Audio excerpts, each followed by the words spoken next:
wokisme n'est pas un phénomène naturel, ce n'est pas un phénomène spontané, et c'est encore moins un phénomène massif. Le wokisme est en fait la création de quelques cerveaux malades nés dans les universités américaines et que les Américains ont eu la grande gentillesse, la grande générosité de nous exporter. Alors comment ce micro-phénomène intellectuel, qui est finalement le fruit d'une petite caste, a-t-il pris une telle ampleur que nous soyons obligés aujourd'hui d'en parler de cette façon? Eh bien, en grande partie, c'est à cause du rôle des médias. Les médias qui ont donné de l'ampleur, qui ont monté en épingle ce phénomène, qui l'ont imposé dans le débat public, alors qu'il ne concernait à la base que quelques individus, quelques dizaines d'individus, et qui en ont fait un phénomène de société. Une nouvelle fois, cette démonstration de force des médias, qui sont capables de nous imposer un agenda politique, un agenda de sujets sur lesquels nous devons réfléchir, montre où se situe l'ennemi, les médias mainstream, les médias de grand chemin, les grands médias, c'est pas un scoop, je ne vous l'apprends pas, sont nos ennemis fondamentaux et sont nos ennemis ontologiques, et ça ne changera jamais. Ça ne peut pas changer. Il ne faut pas espérer un quelconque changement, une quelconque prise de conscience dans les médias, un quelconque changement de positionnement en fonction de résultats de l'élection ou d'une autre. Ces grands médias ne peuvent pas changer parce qu'ils sont tout simplement payés par les gens qui veulent notre disparition. Qui paye les médias en France? C'est très simple, il y a deux entités, l'État, via les subventions à la presse, c'est-à-dire des millions distribués chaque année aux journaux pour se garantir une sécurité absolue vis-à-vis d'une critique sérieuse de son action, et de l'autre, les milliardaires, qu'on n'appelle pas, je ne sais pas pourquoi d'ailleurs, à l'ouest, des oligarques, qui sont des oligarques, qui achètent à coups de millions les médias français pour s'assurer des armes de soft power et se garantir aussi d'une grande tranquillité quant à leurs affaires et à leur business divers et variés.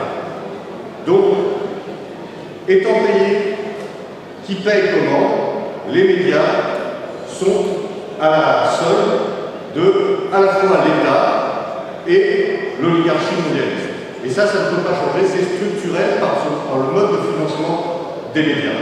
D'ailleurs assez amusant, puisqu'on arrive à une situation qui est quand même assez ubuesque, qui est par exemple le journaliste le plus révolutionnaire, le plus libertaire de Libération, est au final à la fois un fonctionnaire de l'État et un domestique du grand capital.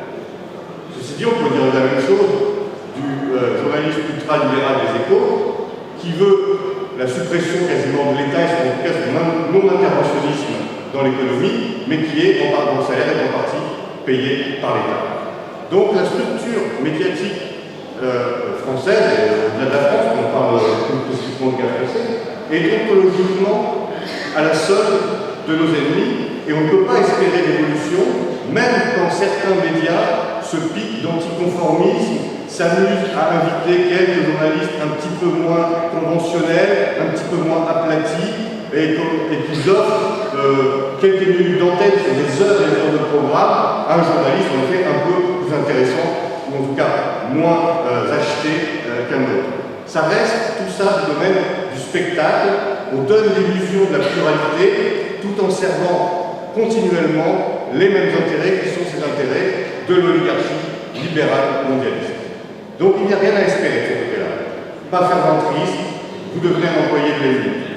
La seule alternative, c'est ce dont on vient de parler, c'est la presse militante, c'est la presse combattante, c'est la presse engagée. Nous sommes plusieurs aujourd'hui à la représenter. Et cette presse, elle a la grande force, elle a le privilège, d'une certaine façon, d'être libre. Elle est libre parce que justement, elle n'est pas payée. Elle n'est pas payée par l'État, elle n'est pas payée par l'oligarchie mondialiste.